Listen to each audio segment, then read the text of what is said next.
Hola, hola colegas, ¿cómo están?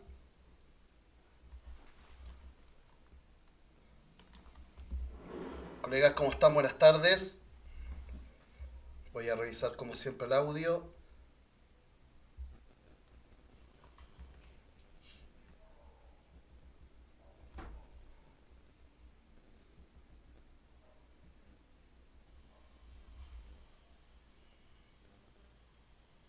Sí, el audio está bien. Bien, ven, cuando me escuchan el celular, significa que todo está bien en la transmisión. ¿Cómo están colegas? Buenas tardes. Ahí pasé a pantalla completa, me estoy viendo yo en el celular.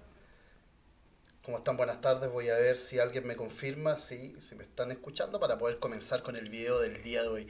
Tal cual habíamos acordado la semana pasada. Es referente, Denis, buenas tardes. ¿Se escucha, colega? La otra vez hice un video, colega, y no tenía sonido, tuve que repetirlo. Por lo cual, por eso prefiero ahora comprobar que realmente se está escuchando y poder continuar para solucionar problemas si existen.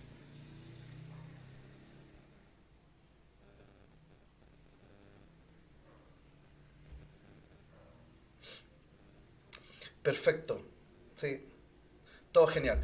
Entonces, como les comentaba, habíamos quedado de acuerdo en esta segunda parte, muchas gracias, Amaro, segunda parte de reunión de frigoristas donde vamos a realizar, vamos a continuar con la revisión del nuevo manual de buenas prácticas en sistemas de refrigeración y climatización. Esta, esta serie de cuatro videos, de cuatro transmisiones, la comenzamos el día viernes con la primera parte. Bueno, y como les comenté, ahora vamos a continuar. Por favor, como siempre, si tienen alguna duda, lo dejan en los comentarios y vamos a responderla. Si tienen una duda posterior de ver el video, las personas que no están en vivo, también la pregunta en los comentarios y la vamos a responder según corresponda. Muy bien, voy a pasar a, después de haberlos saludado, espero que hayan tenido un fin de semana excelente. ¿Ya? Entonces, después de saludarlos, ahora presentación más cámara y ahí sí aparezco arriba. Nuevamente Germán Fuente de Lotec Secra. Oye, entre paréntesis, varias personas nos han consultado referente al comienzo de nuestros cursos. La verdad que nosotros este mes comenzamos con un curso presencial, ¿ya? No, fue el mes pasado, en marzo, comenzamos con un curso presencial, todo marchaba muy bien, hasta que cae en cuarentena la comuna de Santiago y tuvimos que suspender nuestro curso presencial, por lo cual, y tal como les comenté en un video promocional la semana pasada, estamos trabajando en la implementación de nuestra plataforma para realizar cursos online. Como somos una OTEC acreditada Sense, debemos implementar una plataforma en la cual pueda unir el sistema de nuestra plataforma con Sense para que puedan registrarse en el ingreso del curso para las empresas que utilicen franquicia tributaria. Así que estamos trabajando en eso. Próximamente vamos a tener novedades. Ya les comenté algunos cursos que vamos a realizar, así que genial. Una vez teniendo ya las fechas definidas, se los voy a contar. Así que muchas gracias a los colegas que me han consultado. Y también nosotros, bueno, también estamos esperando poder eh, comenzar nuevamente nuestras actividades presenciales, ya que uno de nuestras grandes, digo, fortalezas es contar con un equipamiento diseñado por nosotros mismos, fabricado, en donde podemos practicar desde el primer minuto. Entonces realizar procedimientos de vacío, medir temperatura, ajustes de controladores, todo eso lo realizan en nuestras maquetas. Entonces combinamos de muy buena forma la parte teórica con la parte práctica. Yo entiendo que la parte práctica es muy importante a través de mi experiencia como instructor, incluso para el curso DANFOS, de capacitación DANFOS que se da en INACAP Santiago Sur. No sé si alguno de ustedes ha participado y saben que realizamos un laboratorio que es muy interesante.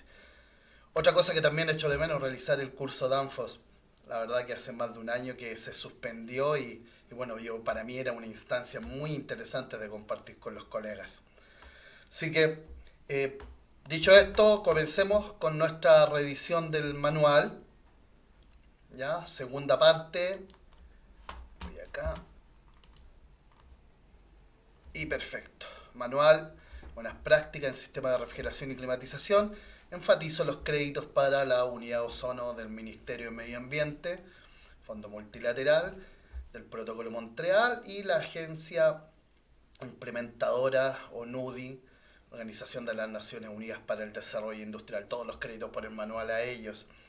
Nuevamente ustedes pueden ver ahí en la descarga, pueden descargar el manual del link del material de difusión de la página ya de la unidad ozono del Ministerio de Medio Ambiente, donde también hay, como les comenté, una información muy valiosa sobre otros temas relativos a refrigerante, la enmienda de Kigali, que nosotros la tocamos ya la última transmisión la semana pasada, manejo de refrigerantes, cómo los refrigerantes impactan en el ambiente. Hay una serie de material muy interesante, y además en la página de la unidad ozono del Ministerio de Medio Ambiente también se pueden informar de los cursos gratis que realiza la unidad ozono, los cursos de buenas prácticas, que a lo mejor más de algunos de ustedes ha participado. También son cursos muy interesantes en donde podemos compartir con nuestros frigoristas, actualizar nuestro conocimiento, tener ese intercambio de conocimiento entre nosotros y con el instructor, que siempre hace que sea una muy buena experiencia. Así que ahí está el link, ustedes pueden ingresar para descargar el manual, y como les dije, también van a poder descargar otra información bastante interesante. Continuamos y vamos al capítulo número 5, manipulación y gestión de refrigerantes del manual. ¿Ya? Para el transporte y almacenamiento, nosotros hay algunos puntos importantes, pero son fáciles de poder identificarlos, ya que son instrucciones claras que son relativos al transporte y almacenamiento, evidentemente, en cuanto a la temperatura máxima que debe tener los cilindros de refrigerante al momento de estar almacenados. No deben estar expuestos a la intemperie o a alguna condición que pueda dañarlo. Las zonas de almacenamiento deben estar marcadas, ¿ya?, para poder no generar algún tipo de accidente. Deben estar apilados de tal forma que esto no se dañe, etcétera. Son recomendaciones generales que incluso, colegas, ustedes las pueden ver en el etiquetado o en la caja donde vienen los cilindros, por lo cual no me voy a detener mucho ahí. Para el análisis de los capítulos del día de hoy voy a tomar los puntos más significativos. El manual tiene 206 hojas y hay capítulos que son bastante extensos, como por ejemplo las recomendaciones de diseño y recomendaciones de instalación. Sin embargo, seleccioné yo contenido que es muy importante y aplicable inmediatamente para nosotros al momento de analizarlo. Entonces no me voy a detener en el analizar completo en el tiempo que tenemos disponible. Ya no es suficiente, no los quiero aburrir tanto tampoco, así que voy a tomar los puntos más importantes. Transporte y almacenamiento, ustedes lo pueden ver, como les comenté, incluso en la etiqueta de los refrigerantes no tiene mayor análisis. Muy importante, sí, que no tenga mayor análisis las instrucciones que nos indican para poder transportar y almacenar el refrigerante. No significa que sean importantes, ya, esas indicaciones. Otra cosa, ustedes pueden observar ahí que la ley ozono, la 20.096, ya, la que fue publicada en el año 2006, o entró en vigencia en el año 2006, a través de su artículo 14, fíjense que al Ministerio de Salud le corresponde dictar la reglamentación aplicable a la generación, almacenamiento, transporte o reciclaje de las sustancias y productos controlados, ¿ya? Vale decir, en ese aspecto, no, si alguien pensaba que era el Ministerio del Medio Ambiente, por ejemplo, no, es el Ministerio de Salud. De hecho, si ustedes quieren implementar una bodega para poder almacenar refrigerante, para poder acreditar esa bodega, para poder autorizarla, mejor dicho, esa es la palabra, ¿ya? Los van a visitar desde de la Seremi de Salud, no de la Seremi del Ministerio del Medio Ambiente. Y eso establecido a través de la ley 20.096. Estimados colegas, si ustedes necesitan mayor información, ¿ya?, sobre la ley ozono es efectivamente la 20.096, y esa la pueden descargar y leer si necesitan consultar, si tienen algún tema que quieren aplicar, como por ejemplo, ya, lo mismo respecto al almacenamiento. Sé que hay algunos colegas que están pensando en importar refrigerantes, las bodegas que necesitan entonces tienen que estar autorizadas por el Ministerio de Salud, ¿ya? Siguiente punto, extracción del refrigerante en un proceso de mantención, ¿ya? O al final de la vida útil del sistema. Aquí hay unos conceptos que son aplicables, prácticos, que nos involucran a nosotros directamente en un proceso de mantención, ¿ya? Vale decir, en un proceso de mantención correctivo, donde nosotros vamos a realizar la sustitución de algún componente y necesitamos extraer el refrigerante para poder trabajar, ¿ya? En esa zona, tanto de la zona o del sistema completo. Necesitamos extraer el refrigerante. O la extracción del refrigerante al final de la vida útil del sistema. O sea, un refrigerador doméstico, un bicicooler, o se debe desarmar una central de compresor en paralelo o una cámara frigorífica para entrar en desuso, ¿ya? Ese es el final de su vida útil. El refrigerante se debe extraer.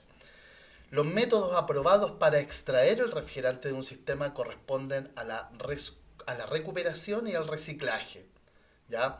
Por lo cual se van a utilizar máquinas recuperadoras o recicladoras y estas deben ser aprobadas. Aquí hay una diferencia entre el concepto de recuperación y reciclaje, ¿ya? Esa diferencia o los términos iniciales, ¿ya? O cómo se definieron estos procesos es a través del estándar ARI 700, ¿ya? Ahí comenzaron, o por lo menos ya son las bases de las definiciones de estos dos procedimientos. ¿Qué es lo que, en términos muy sencillos, qué es la recuperación?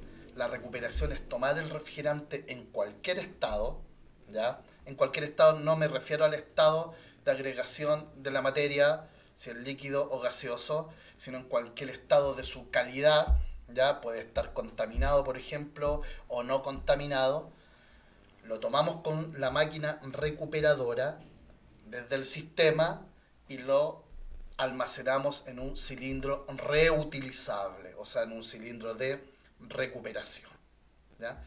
Sin realizar ningún tratamiento alguno, ¿ya? Entonces, recuperación, tomar el refrigerante en cualquier estado de un sistema y llevarlo a un cilindro de recuperación sin realizarle ningún tratamiento.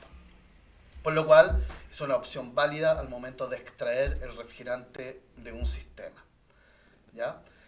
¿Qué es el reciclaje? El reciclaje es tomar el refrigerante de un sistema y realizarle algún tratamiento básico visualizando su potencial reutilización. Y ese tratamiento básico, ¿qué puede ser? Pasar el refrigerante a través de filtros, ¿ya? Y realizar la separación del refrigerante y el aceite. Por lo cual, ¿cuál es la diferencia entre una máquina recuperadora y una máquina recicladora? Principalmente comparten la misma columna vertebral, o sea, constructivamente son similares, ¿ya? Pero la gran diferencia está que la máquina recicladora, ¿ya?, tiene un separador de aceite para separar el aceite del refrigerante y en su entrada tiene la posibilidad de instalar un filtro.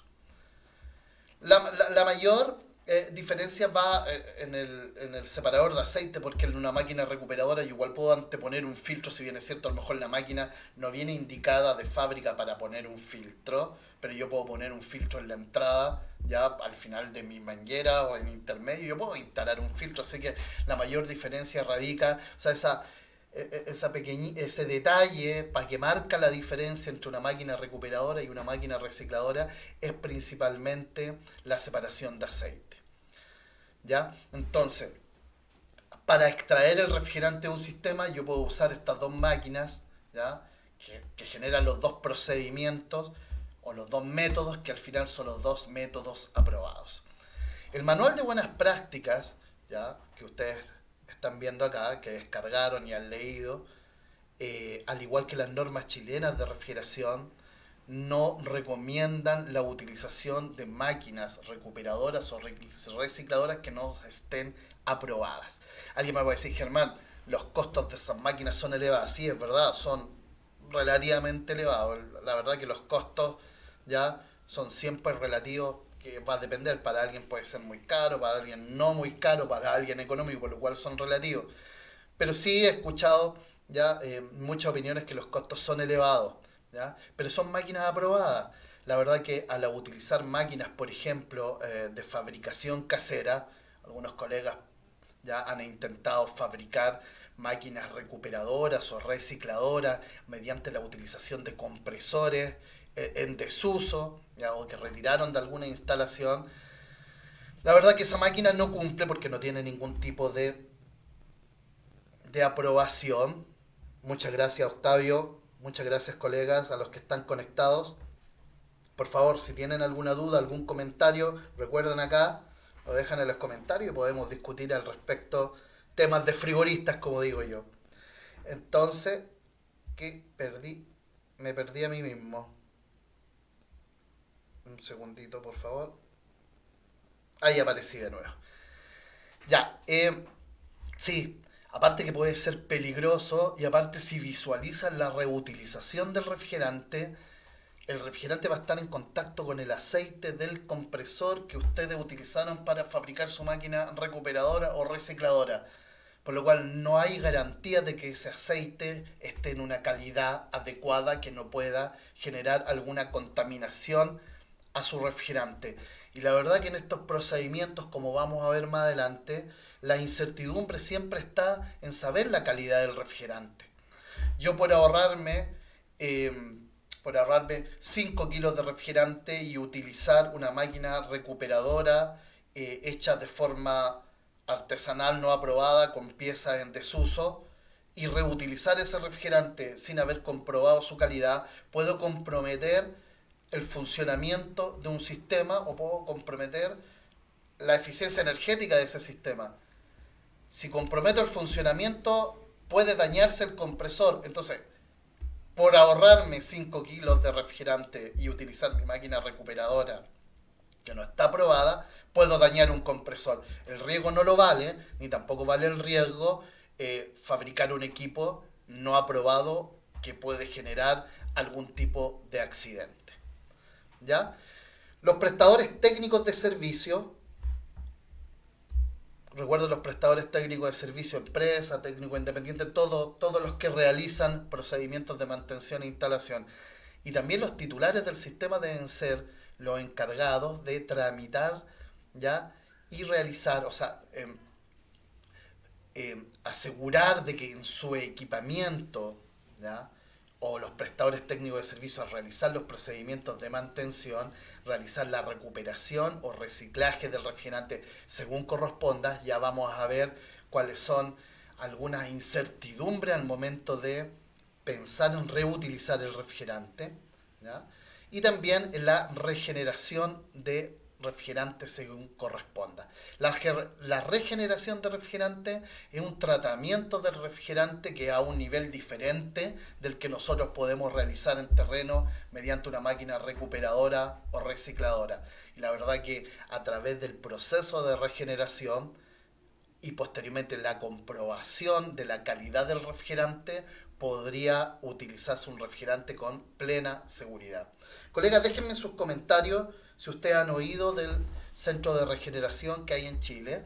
La empresa se llama Regener y es la primera empresa, el primer centro de regeneración que existe en Chile, regeneración de refrigerante, y principalmente fue desarrollado para regenerar ya nuestro amigo R22, porque fue bajo un proyecto de la eliminación del consumo de los HCFC. De ahí vamos a hablar un poco más de regeneración, porque también tengo que contarle algunas cosas referentes a proyectos futuros ya de la regeneración y cómo la regeneración puede de alguna forma disminuir el uso de refrigerantes de transición, ¿ya? Alargando la vida útil del equipo hasta una decisión final por un refrigerante que sea más amigable con el ambiente y más eficiente. Perfecto. Eso, ¿alguna duda, colegas? ¿Cómo están? A ver, Jai, Yamil, Jesús, buenas tardes, muchas gracias. Bueno, muchas gracias, colegas, los que están conectados, los que ven después el video, muchas gracias también. Recuerden que esta es la segunda parte de nuestra revisión de frigoristas. Seguimos con recuperación y reciclaje, métodos aprobados mediante máquinas aprobadas. ¿Qué otra cosa se involucra en un procedimiento de recuperación o reciclaje? El cilindro reutilizable o comúnmente también llamado cilindro de recuperación. Buenas tardes, Sergio. También llamado cilindro de recuperación. Muchas veces también he visto que existe una máquina recuperadora, pero no se utiliza un cilindro de recuperación. Y la verdad, colegas, que ahí eso ya es un peligro latente. ¿Ya? Producto que los cilindros desechables, algunos utilizan los cilindros desechables, los perforan y le soldan un apéndice de carga y posteriormente lo utilizan para o como cilindro de recuperación. Y la verdad que siempre es un potencial riesgo, puesto que esos cilindros no fueron desarrollados para ser utilizados como cilindros reutilizables. De hecho, en algunas partes del mundo los cilindros desechables, como nosotros los conocemos, la típica bombona, no se utiliza y siempre se utilizan cilindros reutilizables como los que ustedes pueden ver en la fotografía. O con un estándar similar, porque les cuento que este cilindro ya es un cilindro reutilizable que cumple con el estándar DOT, que es el estándar el DOT es la Dirección de Tránsito de Estados Unidos y cumple con el estándar 4BA 400, ¿ya? Eso quiere decir que su presión máxima de trabajo son 400 psi. Este es un cilindro fabricado para la recuperación de refrigerante, no como los cilindros desechables. Incluso los cilindros desechables tienen un solo sentido, ¿ya?, de flujo en la válvula, y algunos colegas, para poder rellenarlos o para poder utilizarlos como cilindros de recuperación, le rompen una válvula interna y lo reutilizan. Yo creo que no vale la pena el ahorro de dinero en ese punto, porque la exposición a un accidente es relativamente alta. Por lo cual, estos cilindros son los que están aprobados para realizar un procedimiento de recuperación o reciclaje. ¿Qué me dicen ustedes, colegas? Cuéntenme, ¿cómo lo hacen ustedes? ¿O tienen cilindros de recuperación? ¿Tienen máquina recuperadora? ¿Qué piensan ustedes sobre la recuperación y reciclaje de refrigerantes? Cuéntenme. Me lo dejan en los comentarios y lo vamos analizando. Llegamos a la reutilización del refrigerante y aquí existen diversas incertidumbres, porque hablamos que la recuperación es tomar el refrigerante en cualquier estado y almacenarlo en un cilindro de recuperación. Pero ¿qué pasa si el sistema tiene una falla contaminante?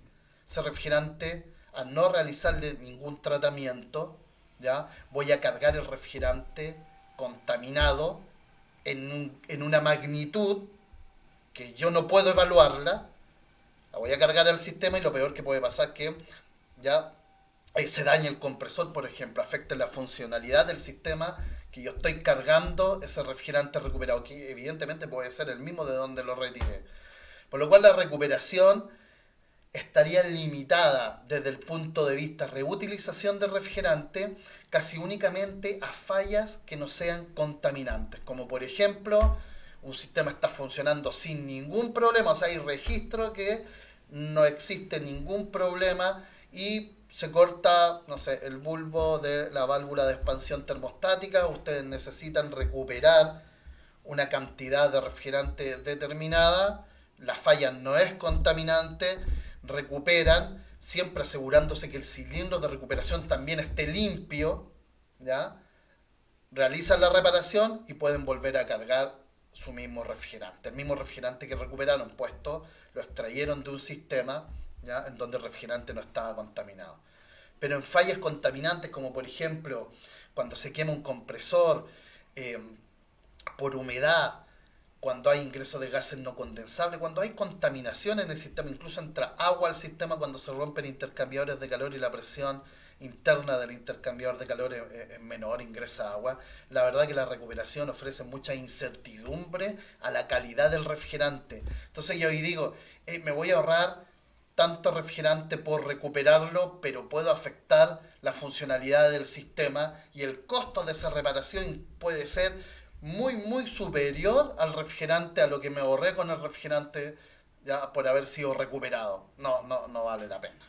¿Ya? Buenas tardes, Sergio. Ismael, buenas tardes. Sergio dice, cuando es por seguridad no hay ahorro que valga según yo. Ese es así.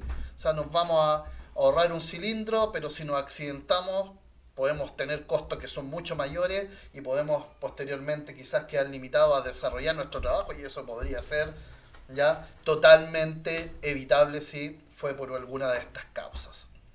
Segundo proceso, a ver, yo tengo una máquina recicladora. Tomo el refrigerante, lo paso por mi máquina recicladora que me separa el aceite del refrigerante y además, ¿cierto? Lo paso por algunos filtros, lo deposito en el cilindro y posteriormente lo reutilizo. La verdad que el objetivo de una máquina recicladora es reutilizar el refrigerante, ¿ya? Reutilizar el refrigerante realizándole un tratamiento en terreno, ¿ya? Pero nuevamente volvemos a tener alguna incertidumbre, porque ¿cómo podríamos nosotros cuantificar un refrigerante muy contaminado con un refrigerante ligeramente contaminado con un refrigerante medianamente contaminado? La verdad que no podemos hacer ensayo en campo. Alguien me puede decir, bueno, Germán, el reflejo de la contaminación del refrigerante es el aceite. Sí, eso tiene sentido, ¿ya? Tiene sentido, un aceite muy contaminado ya podría dar paso a un refrigerante también contaminado. Pero no es específico, no tenemos ningún instrumento que sea capaz de decir que ese refrigerante tiene un grado de contaminación, por lo cual genera incertidumbre. La verdad que el reciclaje podría ser recomendado, utilizar un procedimiento de reciclaje, visualizando la reutilización del refrigerante en contaminación muy leve o nula. Por ejemplo, el caso anterior, ¿ya? También se da ahí una válvula de expansión y aquí sí yo utilizo una máquina recicladora y eso me va a otorgar mucha mayor confianza que la máquina recuperadora. Siempre va a quedar la incertidumbre si el refrigerante que estoy cargando yo al sistema tiene la calidad, la pureza necesaria para no afectar la funcionalidad, tanto en la recuperación como en el reciclaje. No así, estimados, en la regeneración. La regeneración es un procedimiento que no se puede realizar en terreno, porque ustedes pueden ver ahí la magnitud de la máquina. Bueno, sí podría, pero no veo subiendo, por ejemplo, esa máquina sobre un techo porque el equipo está sobre el techo, ¿ya? Quizás, claro, si el equipo está a nivel de piso, esa máquina tiene ruedas, se puede transportar, sí, pero subiéndola arriba de un techo ya la situación es un poco más difícil. Entonces, ¿qué es la regeneración?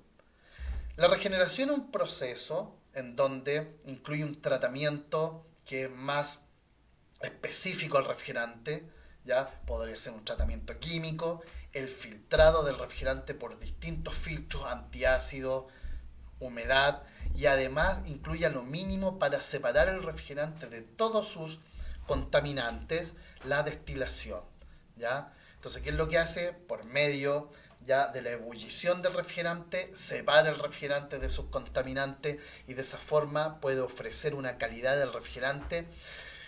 Algunos dicen la calidad del refrigerante cercano a un refrigerante virgen o cercano al refrigerante nuevo. Yo primero que todo me gustaría saber caso el refrigerante virgen o el refrigerante nuevo tiene una pureza del 100%, ¿ya? Si no tiene ninguna certificación ese refrigerante nuevo virgen, no hay nada que nos asegure que tiene una pureza alta. Me gusta decir a mí que el procedimiento de regeneración, el proceso de regeneración eleva a un alto grado de pureza el refrigerante. Más aún que posteriormente el refrigerante para caracterizarlo como regenerado debe cumplir ya con unas ciertas pruebas, las cuales están ya identificadas o indicadas, mejor dicho, en el estándar ARI 700. El refrigerante se extrae del sistema, pasa por un proceso de regeneración, se comprueba el alto grado de pureza mediante el procedimiento indicado en el estándar ARI 700 y la posibilidad de poder reutilizar el refrigerante es de forma totalmente segura. Incluso podría ser más seguro que la utilización de un refrigerante nuevo que no tiene ninguna certificación de calidad. He escuchado algunos casos en donde Por ejemplo, ha existido 134A inflamable. 134A, si recuerdan, es clasificado como A1, no inflamable, de baja toxicidad. Y también he visto casos en donde en un cilindro nuevo existen mezclas de refrigerante 134 con R2, etcétera. No estoy diciendo que todo el refrigerante sea así, ¿ya? Pero puede existir la posibilidad de que un refrigerante nuevo, por A, B, C, D motivo, porque hay casos, ¿ya?, pueda estar contaminado. Entonces la regeneración es una alternativa para poder reutilizar el refrigerante de forma segura. Y este es el objetivo del centro de regeneración. Por ejemplo, con el R22, ya hablamos del calendario de eliminación del consumo del R22, la reunión pasada, y podemos extender la vida útil de los sistemas mediante la regeneración de R22. El R22 es un buen refrigerante, ¿ya? Un refrigerante que es súper amigable trabajarlo. Tenía sus defectos a bajas temperaturas, pero todo era solucionado con el enfriamiento de la descarga de los compresores. Trabajaba con aceite mineral, por lo cual ya no tenía estos requisitos tan exactos, tan específicos de los sistemas que trabajan con aceite, con HFC y aceite poliéster, que tiene un alto grado higroscópico, etcétera. Entonces, es una buena alternativa a la reutilización del R22. Extendemos la vida útil de los sistemas, ¿ya? Un refrigerante regenerado, y después, cuando llega a la final de la vida útil del sistema, tomamos la decisión, o las empresas tomarán la decisión de cuál es la mejor alternativa para poder reemplazar el R22, pero una alternativa que sea más concreta y no de transición. Entonces, eso, colegas, ya. José Gallego dice: es verdad que cuando el refrigerante está contaminado se debe recuperar en forma de gas.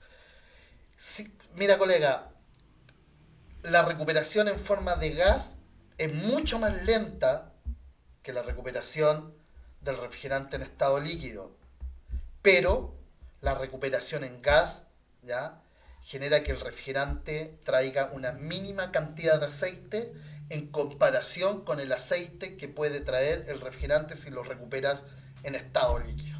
Entonces, de ahí debe nacer la recomendación que tú estás comentando referente a que si el refrigerante está contaminado se debe recuperar en estado gaseoso para que no contenga tantas partículas de aceite como en el caso de recuperarlo en estado líquido. Continuamos, colega, eso con respecto a la recuperación, reciclaje, regeneración. Una cosa, ¿ya?, que de hecho estaba en la hoja anterior. No, esa no, tú no. No, tampoco. Ahí, advertencia. El único requisito, estimados colegas, para regenerar el refrigerante es que este no esté mezclado. Vale decir, si yo tengo un cilindro de recuperación y puse R22 y después le puse R134A y después ya recuperé refrigerante R410A vale solamente con dos refrigerantes que estén mezclados, R22 o 134A, como especifica ahí la advertencia, para que ese refrigerante no se pueda regenerar y pasa a ser ya un residuo peligroso. Y ese refrigerante, lo único que se puede hacer con ese refrigerante es destruirlo. ¿Saben cuántas plantas de destrucción de refrigerante hay en Chile? 0.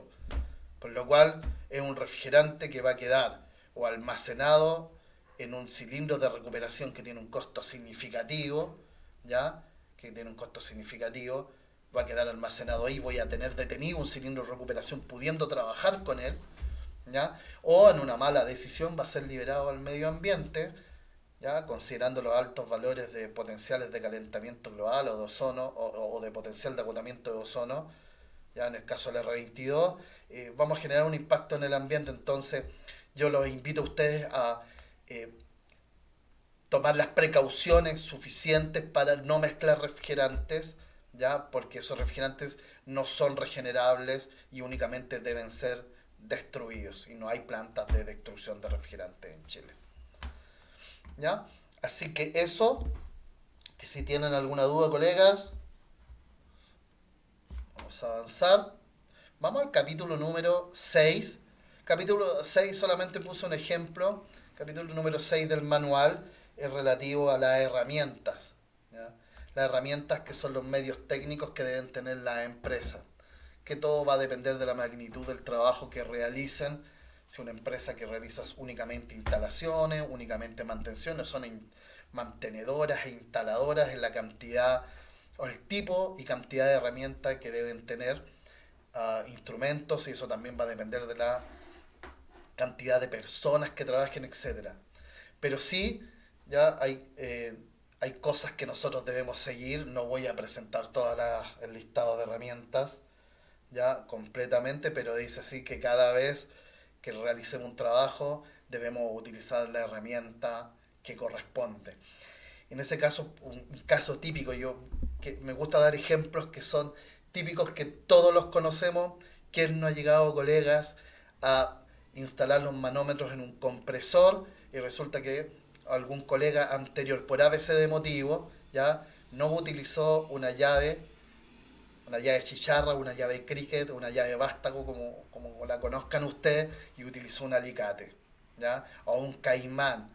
Rodó el vástago inmediatamente, entonces después no hay opciones de poder solucionar eso. Unas veces queda con fuga, o algunas veces se aprieta demasiado porque no se maneja bien la fuerza con el caimán, etcétera. Entonces, no utilizar la herramienta adecuada es generarnos un problema a nosotros mismos, y esa es un poco la reflexión que podemos realizar en este capítulo número 6. Utilizar la herramienta adecuada para el trabajo específico que vamos a desarrollar, porque de lo contrario, los únicos que vamos a salir perjudicados somos nosotros. A ver acá, dice Jesús: tengo un cliente con un equipo R22, el cual funciona, pero ya lo quiere cambiar por uno más moderno. ¿Qué me recomiendas? ¿Qué te recomiendo, colega Jesús, en cuanto al tipo de refrigerante o en cuanto al equipo que utiliza R22? ¿Tú quieres saber qué puedes hacer con ese equipo? Ahora, cambiar por uno más moderno, ¿qué prestaciones necesita él? Que el equipo con R22, si está funcionando bien, o necesita... ¿Qué es lo que necesitará especialmente ese cliente? Y bueno, y también qué capacidad es el equipo. Porque si me preguntas por refrigerante, la verdad que no hay muchas opciones en el mercado más que el R410A, por lo menos para equipos divididos, ya del tipo split, 12.000 BTU, 18.000 BTU. Entonces tampoco hay 5 o 6 refrigerantes o 3 refrigerantes. Por ahí va a comenzar a entrar el R32, incluso, colegas, hay un equipo de aire acondicionado split de cierta capacidad, no una capacidad muy alta, que vienen con propano. Yo creo que es un asunto de tiempo para que esos sistemas comiencen a comercializarse en Chile. Bueno, también les puedo contar, tomado un poco de eso, ya que próximamente, no sé, próximamente, ya también vamos a tener un manual de buenas prácticas para sistemas que utilicen refrigerante inflamable. O sea, A2, A2L y A3, con ese tipo de clasificación. Y ahí aparecen algunas directrices muy interesantes al momento de manejar el propano en equipos comerciales de baja capacidad, las características de los componentes, al momento de instalar un aire acondicionado, los requisitos en cuanto a superficie, para en caso de una fuga, que no alcancen su grado de inflamabilidad, su límite inferior de inflamabilidad. Entonces es muy simpático, pero eso ya viene pronto. El equipo de 12.000 BTU funciona muy bien, entonces, porque no lo cambia el cliente. Ahora, si quieres algo estético, más moderno, tú puedes reutilizar ese equipo en alguna parte, ¿ya? O de lo contrario, si quieres deshacerte de él, puedes llevar el equipo a la empresa Regener Chile, la empresa del centro de regeneración, y ahí hacer una destinación final del equipo para no liberar ese refrigerante al ambiente. Y otra cosa, colegas, que en algún momento lo vamos a tratar, que es la cantidad de aceite que se bota a los drenajes, ¿ya? Pues siempre hemos hablado de refrigerante, recuperar refrigerante, todo. Pero hay un tema con el aceite que también es bastante dañino, ¿ya? ¿Por qué? Porque se está botando mucho aceite a los drenajes, o se bota aceite en la tierra, que eso también puede causar una contaminación. Así que eso, colega, Colega Jesús, si el cliente quiere cambiarlo porque quiere algo más nuevo, más estético, tú tomas ese equipo, si lo puedes reutilizar, ya, perfecto. Si no lo puedes reutilizar o no lo quieres reutilizar, en realidad se me ocurrió otra opción. Puedes llevarlo a Regener y entregarlo como un desecho a la destinación final porque llegó a su vida útil, ¿ya? O lo otro, lo que podría hacer, que si está funcionando, lo retiraste de buena forma el refrigerante en la unidad condensadora y lo podrías donar a un colegio donde se enseña refrigeración. Santiago puedes encontrar 4 colegios, La Pintana, ¿ya? Donde está el profesor Byron, San Bernardo, profesor César Tovar, ¿ya? Estación Central y Cerrillos, ¿ya? Ahí están los 4 colegios que imparten refrigeración y climatización en Santiago. Entonces, yo creo que también puede ser una buena alternativa que ese equipo lo utilicen nuestros futuros colegas frigoristas. ¿Ah? Me parece buena, esa es una genial acción. Si el equipo está operativo, yo creo que sería una excelente alternativa. Bien, mis colegas, esa es la reflexión en cuanto a las herramientas e instrumentos. ¿Ya? Capítulo número 7, presión máxima admisible. ¿Ya? ¿Qué es la presión máxima admisible? Es la presión máxima con que el sistema o componente está diseñado y es especificado por el fabricante. ¿Ya? ¿En qué la utilizamos nosotros? Como referencia para establecer los valores de prueba y ajuste de dispositivos de control y seguridad del sistema. Ese valor de presión máxima admisible no debe ser sobrepasado durante el funcionamiento normal del sistema, cuando el sistema está detenido o en el transporte. Ningún componente debe sobrepasar dicho valor. ¿Cómo nosotros, de forma práctica, ¿ya? podemos determinar cuál es el valor de presión máxima admisible de un sistema en base a la tabla que ustedes pueden observar? Y yo marco, ¿ya? las 2 condiciones que son más típicas que nosotros utilizaríamos. Porque ahí dice, utilizada como referencia para establecer valores de prueba y ajuste. La verdad que nosotros, aquí uno de los requisitos, ¿ya? de diseño es utilizar componentes que sean aprobados, por lo cual esos componentes ya vienen con su ensayo de hermeticidad. Básicamente nosotros, desde el punto de vista prueba, vamos a utilizar la presión máxima admisible para establecer los valores, ¿ya? de prueba, valga la redundancia, de las tuberías de interconexión. Por lo cual este concepto es mucho más aplicable entonces, ¿ya? Mucho más aplicable entonces a sistemas que son terminados en su lugar de emplazamiento, como una cámara de refrigeración, por ejemplo, un tendido de tuberías para supermercados. ¿Cómo probamos nosotros que esas tuberías quedaron instaladas de manera correcta? ¿Ya? Vale decir, con totalmente herméticas mediante pruebas que corresponden a la prueba de resistencia a la presión y prueba de hermeticidad, que son 2 cosas diferentes. ¿Qué valores utilizamos? En función de la presión máxima admisible. ¿Ya? ¿Y cuál es el valor de presión máxima admisible? La temperatura de saturación, ¿ya? O sea, la temperatura de la relación presión-temperatura que ustedes pueden establecer, por ejemplo, a través de estas típicas aplicaciones de celular, ¿ya? Que corresponde la presión que corresponde a esa temperatura de saturación según el refrigerante, ¿ya? Por ejemplo, acá tenemos temperatura ambiente, o sea, del medio condensante para una cámara de refrigeración o para una central de refrigeración de supermercado, un túnel, por ejemplo, de enfriamiento, de congelamiento. Tenemos temperatura del medio condensante de 32 a 38 grados Celsius. Eso es lo que es típico que se utiliza, por lo menos en un diseño en Santiago. Por lo cual, la presión máxima, ¿ya? admisible es la presión que corresponde a la temperatura de 59 grados. ¿Cuál es ese valor de presión? Depende del tipo de refrigerante con el cual estamos trabajando. ¿Ya?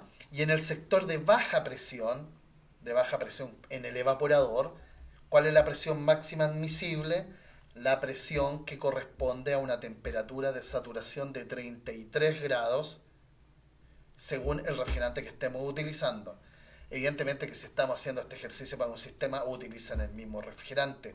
Veamos algunos valores ya reales para poder utilizar este valor de presión. Algunas preguntas, dice profesor Denis. Dice, profesor, en Regener cobran por entregar. Ahí no puedo responder por Regener, colega. Ahí ustedes deben llamar y ver cuál es el modelo de negocios que está utilizando y cuál sería el cobro si existiera por entregar refrigerante, qué cantidades de refrigerante.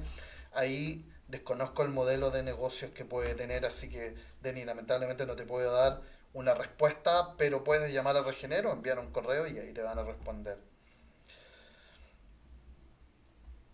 Sí, Sergio, cada vez que recicles refrigerante debes cambiar el filtro porque no tienes la certeza de que cuál es la capacidad restante para absorber humedad o ácido que tiene el filtro que ya está instalado.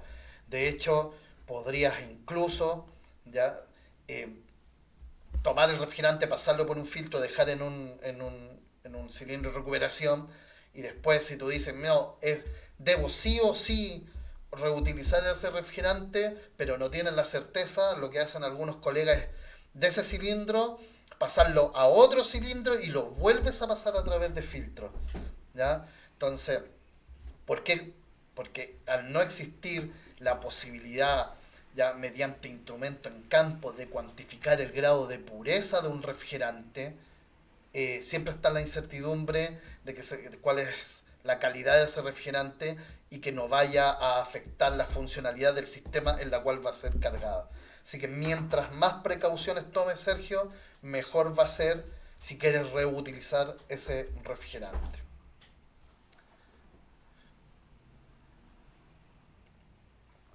Bien, colegas, ¿alguna otra duda? Muchas gracias por sus preguntas. Muchas gracias por sus preguntas. Y bueno, veamos, estamos haciendo una instalación con R507, ¿ya? Y tenemos que la presión máxima admisible para el sector de alta presión con un condensador enfriado por aire es la que corresponde a 59 grados, por lo cual con R507, estos son valores aproximados. Si yo tomo una tabla digital o la aplicación del celular, etcétera, me va a salir un número de decimal, pero esto está aproximado. Incluso esto podría ser 400, entre 400 y 401 PSI. Las presiones que aparecen ahí en la tabla están en PSI. 400 PSI. Esa es la presión máxima admisible. No puede superar en ninguna instancia el sistema, en la operación, en la detención o detenido o alguno de sus componentes ese valor. ¿Ya? ¿De qué me sirve ese valor? Me sirve para estandarizar los procesos, para que, la verdad que esto está visualizado de la siguiente forma, para que todos realicemos los procedimientos de servicio de igual forma, de tal manera de asegurar, ¿ya?, la hermeticidad del tendido de tuberías. Entonces, en una primera instancia se realiza una prueba que se llama prueba de resistencia a la presión. Y la prueba de resistencia a la presión es diferente de la prueba de hermeticidad. ¿Por qué? Porque la prueba de resistencia a la presión, primero que todo, se hace a un valor de 1.1 por la presión máxima admisible. O sea, quiere decir un 10% más que la presión máxima admisible. ¿Y qué busca esta prueba? Es buscar puntos débiles, ¿ya?, de las uniones que puedan, fallar al momento de realizar la prueba. Busca que no exista ninguna deformación, ¿ya? Entonces, elevamos la presión con nitrógeno, siempre utilizando nitrógeno seco, hasta 441 PSI, mediante el procedimiento que vamos a analizar más adelante en el capítulo de pruebas, ya antes de la puesta en marcha. El resultado para que diga, o sea, nosotros podemos decir, sí, aprobó la prueba de resistencia a la presión si no existió ningún daño en alguna soldadura o alguna deformación permanente. ¿Ya? En términos muy sencillos, ahí está aprobado. Entonces, después disminuimos la presión, ¿ya?, a la prueba de hermeticidad. Ahora la prueba de hermeticidad que nosotros conocemos, que son 380 PSI en este caso. Y ahí debe estar como mínimo, y esto va a depender de las directrices, por ejemplo, del cliente, ya del titular del sistema. Hay algunas empresas que tienen su instructivo y dice, oye, en la prueba de hermeticidad ¿ya? Debe estar a lo menos 12 horas. Entonces, ¿qué valor vamos a utilizar? 380 PSI. Si la interconexión de componentes, o sea, el tendido de tuberías, aprobó de forma satisfactoria la prueba de resistencia a la presión, posteriormente aprobó la prueba de hermeticidad, por lo cual no hubo una disminución de presión ya de nitrógeno posterior a ese tiempo, que podría ser 12 horas, ¿ya? Y posteriormente aprueba la prueba de vacío, el procedimiento de vacío en cuanto a que cuando alcancemos el nivel de vacío requerido, que pueden ser, por ejemplo, 300 micrones de mercurio, ¿ya? Y posteriormente detenemos la bomba, aislamos la bomba del tendido y la presión no se incrementa, vale decir, abro comillas, pierdo vacío, significa, estimados, que nuestro sistema, nuestro circuito está totalmente hermético. ¿Ya? Totalmente hermético y está listo para ser cargado con refrigerante. Se fijan entonces de esta forma, en función de la presión máxima admisible del valor, nosotros podemos determinar, ¿ya?, valores de presión para las pruebas, ya sea de resistencia a la presión y de hermeticidad, ¿ya? Y esta va a estar en función de los tipos de refrigerante. Ustedes pueden observar que hay distintos valores para el 134A, para el R22 y para el 404A y 507, R507. Ahora, mucho ojo con esto, hay que prestar mucha atención. Evidentemente esto es para sistemas en donde nosotros realizamos un tendido de tubería, tengamos la posibilidad de aislar componentes. O sea, si me dicen, Germán, voy a hacer una prueba de resistencia a la presión en un refrigerador doméstico que tiene evaporador de aluminio, yo pienso que no va a soportar esos 242 PSI, colega, y utiliza 134A, lo vamos a presurizar con 242 PSI con nitrógeno, y lo más probable es que nos crezca de tamaño el evaporador si es de aluminio. Las características constructivas de ese sistema no son acordes para poder implementar una prueba, ¿ya? Más cuando no existe la posibilidad de separar el lado de alta y de baja presión, que es lo que ocurre en todos los sistemas que disponen de tubo capilar como dispositivo de expansión. Otra cosa, estimados, ¿ya? ¿Para qué también me sirve la presión máxima admisible? Me sirve también para fijar valores de ajuste de los dispositivos de seguridad, como por ejemplo el presostato de alta seguridad. Dice que el presostato de alta seguridad podría ser ajustado a un valor como máximo de 360 PSI. Digo como máximo, y esto también hay que comprobar cuál es el límite de aplicación del compresor. Si al compresor le corresponde un valor máximo de presión, ya en el sector de alta, o sea, presión de condensación, que sea menor al valor de 360 PSI, evidentemente yo debo, ya, regirme, seguir las indicaciones del fabricante en la información técnica, en el límite de aplicación específicamente, y no voy a ajustar el presostato a 360 PSI. ¿Ya? Recuerden que la información del fabricante está por sobre las recomendaciones del manual, y eso ustedes lo podían, ¿cierto?, ver en el alcance del manual. Sin embargo, 360 PSI, según la presión máxima admisible, es un valor recomendado para el ajuste del presostato de alta seguridad. Se fijan, de esta forma, utilizando este concepto, nosotros podemos estandarizar ya los procesos. Por ejemplo, una empresa que tenga distintos grupos de técnicos en instalación, todos van a realizar los procedimientos de igual forma en cuanto a la prueba de resistencia a la presión a iguales valores, ¿ya? Igual que hermeticidad. Así que me parece ya una buena forma de poder unificar nuestros trabajos. Cuéntenme, colegas, si está quedando claro esto, ¿ya? ¿Qué les parece? ¿Habían escuchado ustedes el concepto de presión máxima admisible? Cuéntenme qué les parecen esos valores para realizar pruebas, qué valores utilizan ustedes dependiendo del tipo de refrigerante. Cuéntenme algo, coméntenme, por favor. Como hay un pequeño retardo, y por eso yo ahora espero si alguien tiene alguna sugerencia, alguna recomendación, algún comentario, que quiera contar alguna experiencia, y se ha pasado el tiempo volando. Saludos a Ana Durán. Muchas gracias por conectarse y seguir nuestra transmisión en vivo. Estamos totalmente en vivo. Son las 20 horas con 27 minutos de lunes 12 de abril del año 2021. Estamos totalmente en vivo transmitiendo, recuerden, OTEC Secra. Ya, perfecto, si no tienen ninguna duda, colegas, podemos continuar. Vamos al capítulo 8.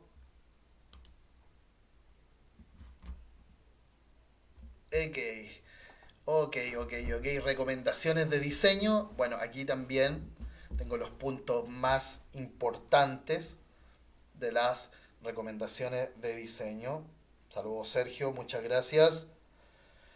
Entonces, requisitos de los componentes y materiales. Estos componentes deben ser acordes a las condiciones de funcionamiento del sistema, ¿ya? Y además deben ser compatibles con los fluidos que está utilizando el sistema. De esa forma existe una mayor diferencia, por ejemplo, eh, a pesar de que el alcance de este manual no es para dióxido de carbono, pero hay un ejemplo significativo en cuanto al material que hay que utilizar por las tuberías.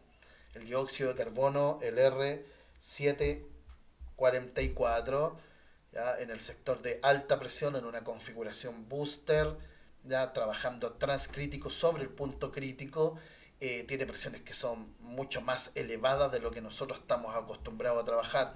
Evidentemente que el material, ya, en la cual se fabrica ese tendido de tubería debe ser muy diferente al material que nosotros utilizamos de manera típica para realizar instalaciones con 404 o 507. ¿Ya? Por lo cual los componentes y el material debe estar acorde a las características de funcionamiento del sistema, presión, temperatura, etcétera.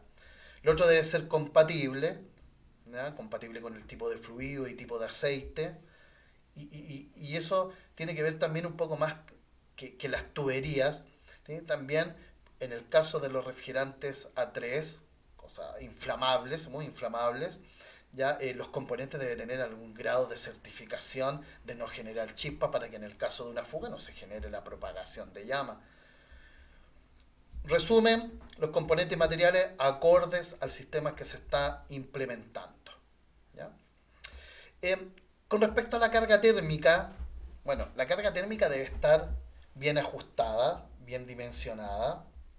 Y muy importante, nosotros debemos tener la capacidad de poder rescatar la mayor información posible de nuestros clientes, porque a veces los clientes ellos no saben lo que necesitan o saben que quieren enfriar algo o mantener algo, ¿ya? Pero no saben cuáles son los requisitos de almacenamiento, no tienen mayor información con respecto a la implementación de un sistema.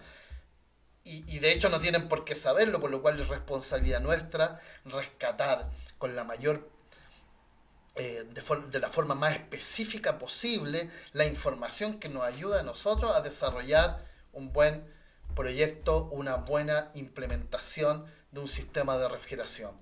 Por lo cual, la temperatura y humedad relativa del lugar de emplazamiento del sistema, ¿qué proceso es requerido? ¿Ya? Y aquí me voy a detener un momento.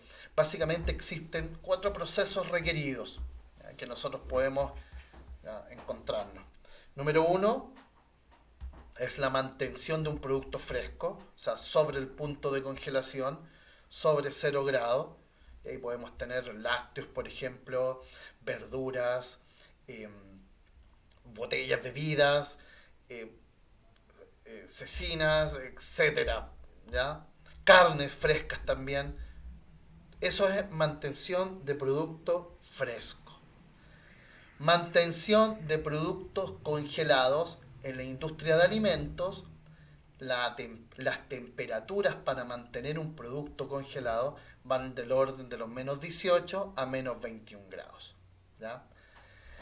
Cuando hablamos de mantención, significa que el producto debe ingresar a la cámara a la temperatura de almacenamiento o muy cercano a la temperatura de almacenamiento.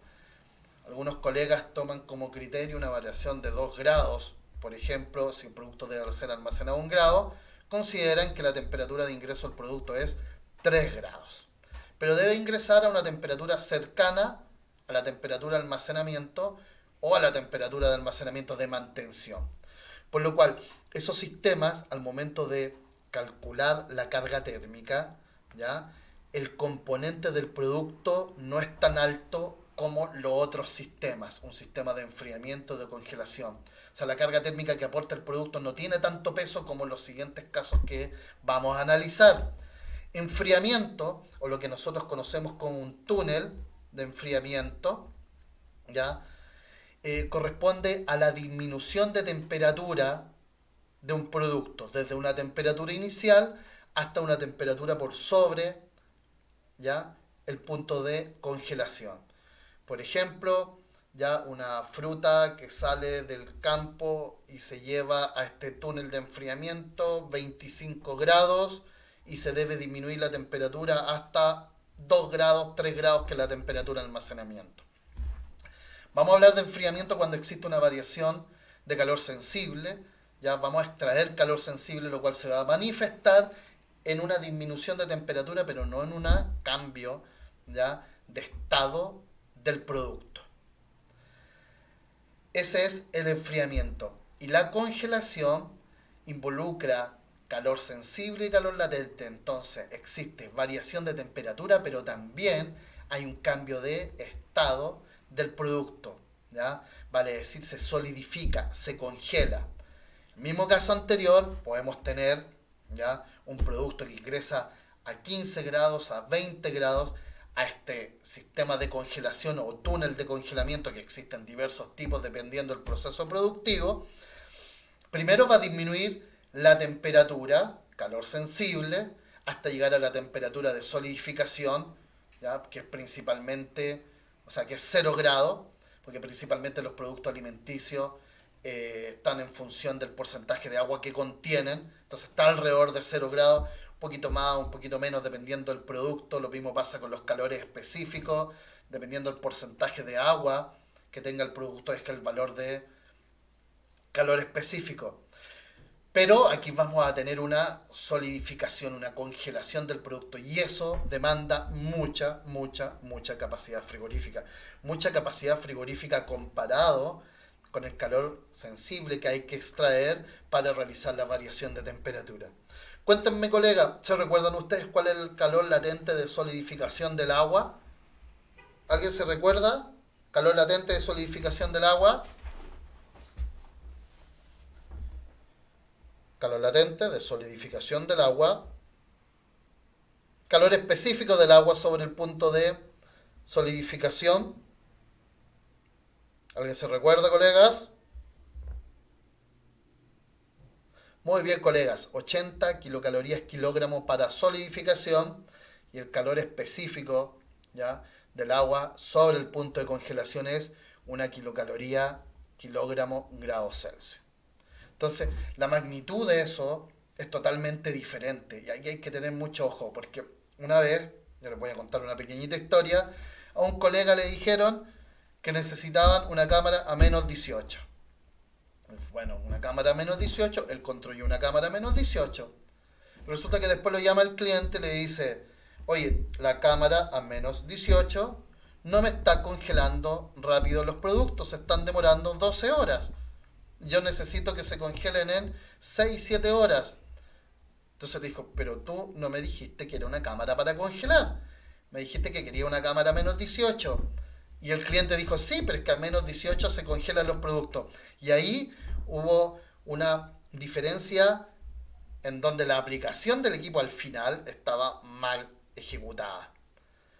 Un sistema que va a congelar un producto por efectos del calor latente, de solidificarlo, es mucho más grande en capacidad frigorífica que la capacidad, que el equipo necesario para poder mantener ya el producto congelado. Por lo cual existe una diferencia sustancial, además en las características constructivas de los equipos que enfrían y congelan con respecto a los que mantienen. Porque para realizar una congelación eficiente, por ejemplo, la velocidad de aire dentro de la cámara debe ser mucho más que la velocidad para mantener un producto, ya que la cómo el calor sale desde dentro del producto hacia afuera, ¿ya? Hacia afuera, depende de la velocidad del aire circulando a través del producto. Por eso se necesitan altas velocidades para hacer el proceso más eficiente, considerando además que la congelación de un producto requiere de tiempos acotados para evitar la formación de macrocristales de hielo. Entonces, es un tema en donde nosotros debemos guiar a nuestro cliente para poder obtener de forma eficiente la información, para no desarrollar ya o implementar un sistema que no esté acorde a las reales necesidades. ¿Ya? Eso es la diferencia. Perfecto. Habiendo definido de forma general los tipos de sistema, cuáles son los requisitos del producto. Para almacenar el producto, ¿ya? Necesito dos requisitos, que son la temperatura y humedad relativa. La cantidad del producto que voy a almacenar dentro de la cámara. El tipo de producto. En base a eso está el calor específico, el calor latente de solidificación, calor sensible, calor latente. De esa forma vamos a calcular la carga térmica que es relacionada con el producto. ¿Ya? Otros puntos que son relevantes al momento de desarrollar la carga térmica es el calor a través de la transmisión de paneles, ¿ya? Piso y cielo, renovaciones de aire y las cargas misceláneas que podrían corresponder a equipos eléctricos que están dentro de la cámara. Una vez que yo realizo ese balance, se evalúa la cantidad de energía que voy a retirar y ahora asigno un tiempo para poder llegar a la potencia frigorífica requerida. Nosotros vamos a considerar, yo sé que acá hay distintos puntos de vista, pero entre 14 a 16 horas de funcionamiento del compresor al día podría ser lo típico. Entre menos tiempo yo defina, mayor va a ser el tamaño del compresor en cuanto a la capacidad frigorífica. Entre más tiempo, ya yo considere al momento de determinar la potencia frigorífica, entre mayor tiempo, menor capacidad frigorífica va a tener el compresor. Tiempos promedios de entre 14 a 16 horas es lo que se utiliza para desarrollar un proyecto. A no ser que ese proyecto esa implementación tenga un requisito en particular más específico. Coméntenme ustedes, colegas, qué les parece, ¿ya? El tema de tener cargas térmicas, saber qué tipo de sistema necesitamos, el tipo de producto, los requisitos del producto, temperatura, humedad relativa. Coméntenme ustedes si tienen ya alguna observación, alguna opinión al respecto. Muchas gracias a los colegas que están conectados. ¿Ya? Los colegas que vean después el video me pueden dejar las consultas en comentario. ¿Ya? Condiciones de funcionamiento de un sistema. Tengo que, ya determiné la potencia frigorífica y hacer los requisitos ya de evaluación, de los requisitos de mantención del producto, qué tipo de producto tengo, qué precauciones al almacenarlo, ya estoy informado del producto. Ahora quiero ver cómo ya diseño mi sistema para poder entonces cumplir con esa, muchas gracias Juan, con esa necesidad. Veamos, ¿qué es lo típico también? Alguien me puede decir, bueno Germán, yo utilizo valores diferentes porque me solicitaron algún requerimiento específico, etcétera. Sí, pero lo típico, por ejemplo, para establecer, y fíjese que con esto como armamos el ciclo frigorífico, con esto la condensación, la temperatura de condensación ya se considera entre 8 a 12 Kelvin más que la temperatura del medio condensante. Vale decir, entre paréntesis, recuerden que una diferencia en Kelvin es lo mismo que una diferencia en grados Celsius. O sea, una diferencia de 8 Kelvin es igual que una diferencia de 8 grados Celsius. Pero solamente en diferencia, no en temperatura. Ya que sabemos que 0 Kelvin igual a menos 273,18 grados Celsius. En diferencia. Por lo cual, ustedes en el manual van a ver que las diferencias están ya en Kelvin. Y el sobrecalentamiento, por ejemplo, que también es una diferencia, y el sobreenfriamiento en Kelvin. No lo traspasen a temperatura porque les va a dar un valor que no es coherente con lo que nosotros estamos desarrollando. Muchas gracias, Carlos. Hay algunos colegas haciendo algunas opiniones, ¿ya? En los comentarios. ¿En qué estábamos nosotros? Ah, ya.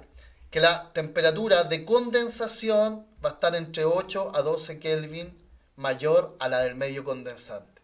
Por lo cual, si yo considero 33 grados Celsius como la temperatura máxima del medio condensante, ¿ya? 33 o 35 grados Celsius, más 10 grados, ¿ya? Voy a utilizar el promedio entre 8 y 12, es para considerar entonces una temperatura de condensación de 45 grados.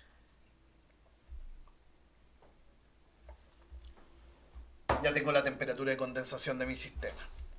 Temperatura de diseño.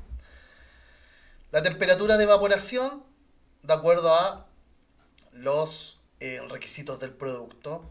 Supongamos que necesito implementar una cámara en donde la temperatura sea 0 grados Celsius, que es el requisito de mantención del producto. ¿Qué diferencia de temperatura? O sea, sabemos que la temperatura de evaporación debe estar por debajo de la temperatura de cámara. Ya no puede ser, si yo necesito una temperatura de cámara de 0 grados, no puedo evaporar a 3 grados. Eso es ilógico, la temperatura debe ser menor para que a través de la diferencia de temperatura, calor vaya al refrigerante y este cambie de fase, huyendo de líquido a gaseoso y extraiga calor. Ahí depende los requisitos del producto. Sí debemos considerar que, como pueden ustedes observar en el gráfico, a mayor diferencia de temperatura, menor es la humedad relativa dentro de la cámara. Vale decir, a mayor diferencia de temperatura se va a deshidratar más el aire dentro de la cámara y eso puede afectar los productos si el requisito de almacenamiento del producto corresponde a una alta humedad relativa. Solamente para el ejemplo que estamos viendo acá, ¿ya? Supongamos que yo voy a almacenar un producto a 0 grados, ¿ya? Un producto ¿cierto? De su naturaleza no esté afecto a la deshidratación, por lo cual puedo manejar humedades relativas bajas. Solamente un ejemplo, esto hay que analizarlo porque también la disminución de presión de evaporación o temperatura de evaporación hace que el compresor tenga menos capacidad frigorífica. De hecho, uno de los puntos más importantes que nosotros podemos tomar acción para que un sistema sea eficiente desde el punto de vista energético es que la temperatura de evaporación sea lo más alta posible dentro, ¿ya?, de las condiciones de funcionamiento del sistema para que sea eficaz, para poder lograr una temperatura de almacenamiento del producto según sus requisitos. Solamente vuelvo a decir, por ejemplo, Juan dice un delta T de 10 y vamos a darle un delta T de 10 para el ejemplo, muy bien, ¿sí? En donde se considera una humedad relativa del 70% dentro de la cámara, supongamos que no está afecto a deshidratación. Y ustedes pueden ver este gráfico, que también lo pueden encontrar en el manual, que corresponde a la relación entre humedad relativa y delta T1 o diferencia de temperatura en el evaporador. ¿Qué es el delta T1? La diferencia de temperatura entre la temperatura de cámara y la temperatura de evaporación. Por lo cual, si nosotros seleccionamos un delta T de 10, la temperatura de evaporación es menos 10. Nuestro sistema entonces está conformado por una temperatura de condensación de 45 grados y una temperatura de evaporación de menos 10 grados.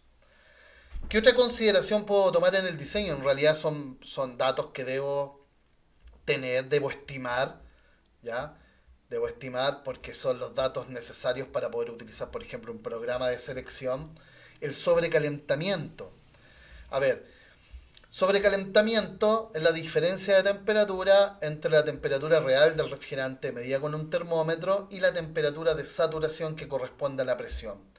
El sobrecalentamiento que ustedes observan ahí de 20 a 25 Kelvin corresponde al sobrecalentamiento total o sobrecalentamiento del sistema, el cual ya lo puedo medir en la aspiración del compresor y no corresponde al sobrecalentamiento de salida del evaporador. Es evidente que entre mayor sea el valor de sobrecalentamiento que yo considere, menos capacidad frigorífica me va a mostrar el programa, menos capacidad frigorífica va a generar el compresor, producto de que el sobrecalentamiento afecta a la capacidad frigorífica. Entre menos sobrecalentamiento yo seleccione, teóricamente, ¿ya? Pero hay una situación, el sobrecalentamiento me asegura en la aspiración del compresor de que no exista líquido, que no provenga el líquido desde el evaporador. Por lo cual, ¿ya? En muchas ocasiones se considera un sobrecalentamiento, y esa es la recomendación, de entre 20 a 25 Kelvin, o sea, un valor de sobrecalentamiento que sea real, producto que el sobrecalentamiento se genera en el tendido desde el evaporador hasta la aspiración del compresor. O sea, un sobrecalentamiento muy bajo en la práctica no se va a generar, y un sobrecalentamiento muy alto va a ser derivado de algún tipo de problema, por lo cual nosotros lo vamos a restringir. De 20 a 25 Kelvin es un sobrecalentamiento razonable, un sobrecalentamiento total razonable para considerarlo en el diseño. Nuevamente, hay que verificar el máximo admitido por el compresor. O sea, si un compresor a través de su límite de aplicación indica que el sobrecalentamiento máximo es 25 Kelvin, evidentemente ese no va a ser el valor que yo voy a utilizar. Entre paréntesis pueden ver ustedes que esto todos son estimaciones. De hecho, al momento de realizar el cálculo, ¿ya?, de carga térmica, también una estimación, y se ha llegado a determinar que en muy poco tiempo de funcionamiento del sistema está a plena carga, y generalmente va a estar a una carga térmica más baja de la cual ha sido diseñado. Son todas estimaciones, ya son todas apuestas que uno considera al momento de diseñar un sistema, y el sobrecalentamiento es lo mismo. Entre 20 a 25 Kelvin, 20 Kelvin es un valor razonable, menos de eso es difícil que se cumpla, más cuando son tendidos de tuberías largas, pienso que es un valor aceptable. Sin embargo, si ustedes tienen un requerimiento específico o están seguros que en la práctica va a haber un sobrecalentamiento de 15 Kelvin, y es el sobrecalentamiento entonces que utilicen para poder diseñar su sistema.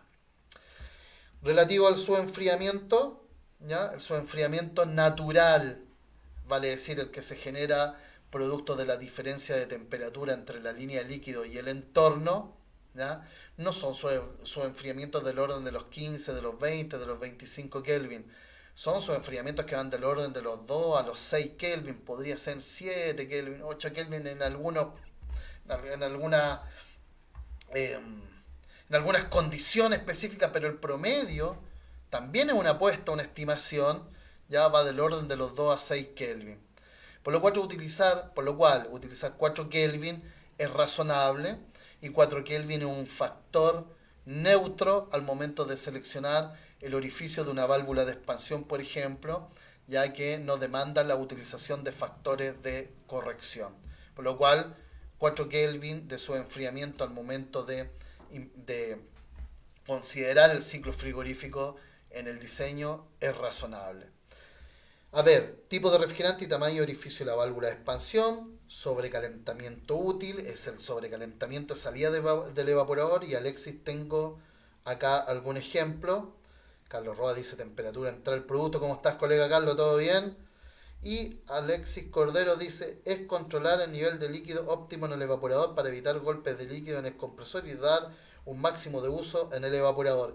Exactamente, Alexis, esa es como la finalidad de la válvula de expansión termostática, permitir que ingrese refrigerante al evaporador para realizar de forma eficiente el proceso de enfriamiento. Sin embargo, la salida del evaporador debe tener un valor de sobrecalentamiento que evite que salga líquido hacia el compresor, pero también que nos permita aprovechar la máxima superficie de transferencia en calor latente, ¿ya? Así que muy bien, a la salida del evaporador, válvulas de expansión termostática mecánicas, ¿ya?, manejan sobrecalentamiento del orden de los 6, 7 Kelvin. Sobrecalentamientos más bajos, les voy a contar una anécdota con esto, y ya lo excedimos bastante en tiempo, así que voy a transmitir hasta las 9, ¿ya? Le iba a contar yo, respecto a las válvulas de expansión, la válvula de expansión. Yo en algún momento en el laboratorio, ya, cuando realizaba el curso de capacitación de Danfoss, intentamos ajustar una válvula de expansión termostática, la mecánica, la típica, la T2, ¿ya? Orificio intercambiable, la Danfoss, con un sobrecalentamiento de 4,5 Kelvin, ¿ya? Un poco para asimilar a una condición de funcionamiento de una válvula de expansión electrónica. Pero la verdad que en ese sistema existía un visor de líquido a la salida del evaporador, por lo cual cuando ajustábamos valores de sobrecalentamiento bajos en una válvula de expansión termostática mecánica, en algún momento se veía pasar líquido hacia el compresor. Ahora, no era una cantidad de líquido ya que pudiera llegar a generar algún daño en ese momento, pero no existía la certeza que esa válvula fuera capaz de controlar el valor de sobrecalentamiento bajo en distintas condiciones, por lo cual era un sobrecalentamiento inestable. De esa forma que valores de sobrecalentamiento útil, o sea, a la salida del evaporador, van del orden de los 6 a los 7 Kelvin, que es lo que podría entregar una válvula de expansión termostática mecánica. Si ustedes van a utilizar valores de sobrecalentamiento útiles menores, ¿ya? Es porque están utilizando una válvula de expansión electrónica, ya sea modulada por ancho de pulso o paso a paso, en donde pueden obtener valores de sobrecalentamiento que permitan utilizar de forma mucho más eficiente el evaporador, ¿ya? En transferencia de calor, calor latente, ¿ya? Y mayor que la válvula de expansión termostática. Muchas gracias, señor Cordero, por su acotación. Cuéntenme, colega, ¿qué les parece? ¿Ya? ¿Qué les parece lo que estamos comentando? ¿Tienen alguna duda? ¿Algún comentario les parece interesante, colegas?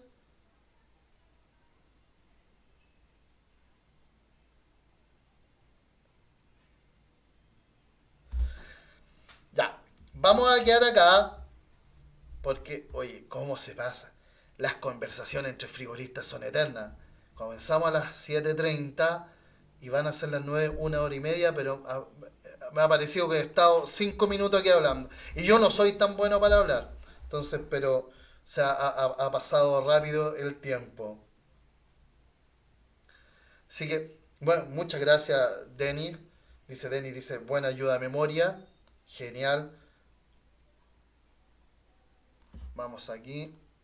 Oh, es que aquí tenía estos ejemplos entonces, colega, porque hay una cosa que me quedó dando vuelta, ¿ya? Que corresponde en las consideraciones de diseño, en las recomendaciones, un poco tomar medidas preventivas para que el compresor no se dañe.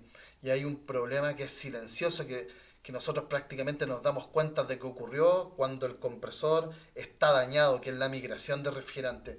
Entonces yo les tengo acá algunas recomendaciones y algunos ejemplos. Esa fotografía la saqué yo, ya, de un desgaste irregular, fíjense acá, ya, esta es la cabeza de biela, ya, aquí el desgaste irregular, está atascado el buje central, colega, y en un compresor hermético alternativo, esto es fatal, el daño del compresor. Lamentablemente no ocurre de forma inmediata, digo lamentablemente porque uno tiende a pensar que está todo en orden, entonces hay algunas medidas que nosotros podemos tomar para que no llegue a ocurrir esto. Entonces, en base a eso no quisiera, por apurarme en la presentación, ya no explicar esto, así que creo que vamos a quedar hasta acá, hasta componentes principales del sistema, y vamos a hablar algo sobre el compresor, porque también les dejo acá lo que íbamos a hablar, lo que estamos comentando, lo que dijo Alexi, referente al sobrecalentamiento útil.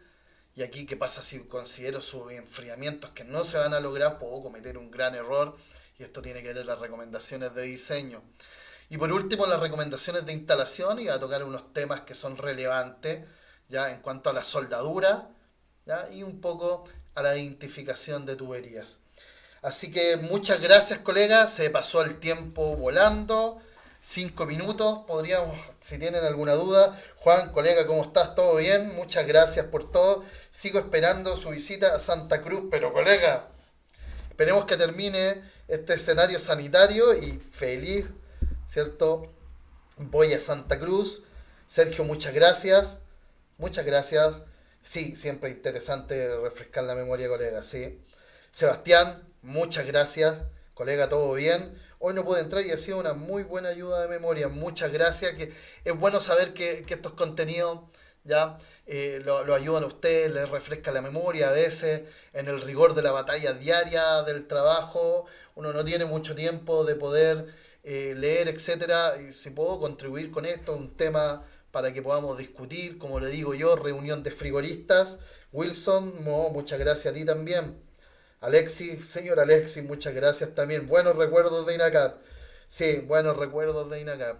Bueno, los que no me conocen, yo hice clases, supongo que hasta el año 2014, desde el 2005 hasta el 2014. Así que eso, ya muy buenos recuerdos también de mi paso por INACAP. Bueno, y después seguí realizando los cursos de capacitación, desde el curso Danfoss hasta cuando se detuvo, que fue en octubre, noviembre del año 2019. ¿Ya? Así que eso. Denis, Ronald, muchas gracias a ti. Rodrigo, ¿cómo estás, colega? ¿Todo bien? Bueno, a la próxima, colega. Recuerden que nos juntamos el día miércoles de nuevo. ¿Ya? El día miércoles a las 19:30 horas y vamos a seguir con esta presentación, ya recomendaciones de diseño. Muy bien, Rodrigo, muchas gracias. Siempre tus opiniones van a ser bienvenidas e importantes. Una persona también con gran experiencia y muy buenos frigoristas.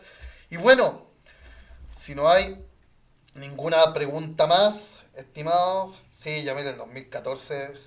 Ah, genial. Eh, si no hay ninguna pregunta más, me despido.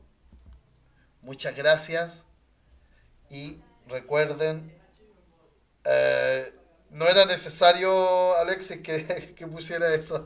No, pues, saludo, Alexis. Les decía, me despido, tercera parte, nos vemos el miércoles 14 a las 19:30 horas.